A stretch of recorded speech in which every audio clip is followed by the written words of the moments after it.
Trial passage for Punjab and Haryana Court and Chandigarh High Court. Exercise number 27, Advanced Magazine at the rate 90 to 100 word per minute. So be ready, start.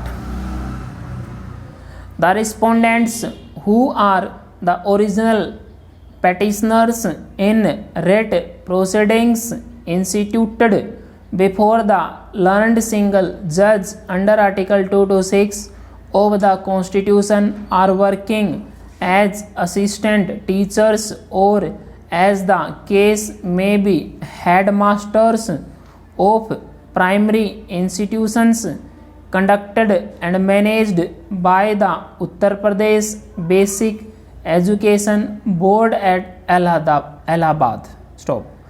The institutions are recognized under the Uttar Pradesh Basic Education Act 1972. The Uttar Pradesh Basic Education Teachers Service Rules 1981 framed under the Act are applicable to teachers of primary schools.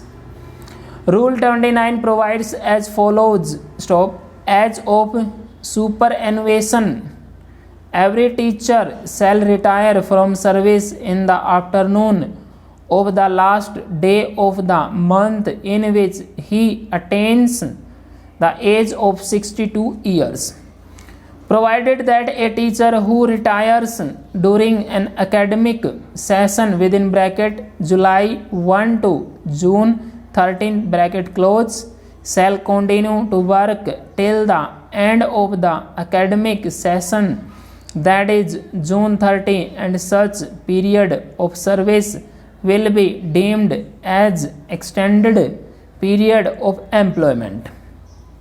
Para.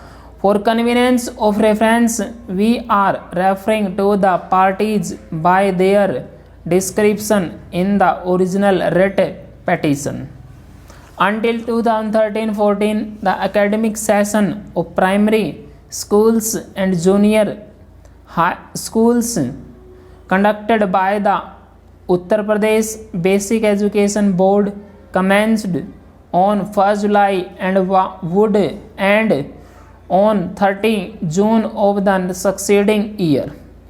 Under Rule 29, a teacher is liable to retire on the last day of the month in which he attains the age of 62 years.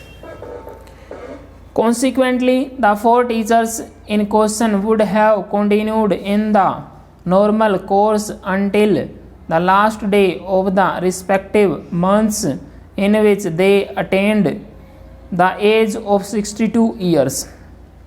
However, the proviso to Rule 27 postulates that a teacher who retires during an academic session would continue to work till the end of the academic session. Stop. Since the academic session was between 1st July to 30 June, a teacher who attained the age of superannuation within that period would continue until the following 30 June, and such period of service would be deemed to be an extended period of employment. On 9 December 2014, a government order was issued by which it was resolved that with effect from academic year 2015-16, the academic session would commence from 1st April and would end on 31st March following year. The government order stipulated that the benefit of this would be available for the purposes of admission, promotion of students, and for conducting the institutions. Full stops.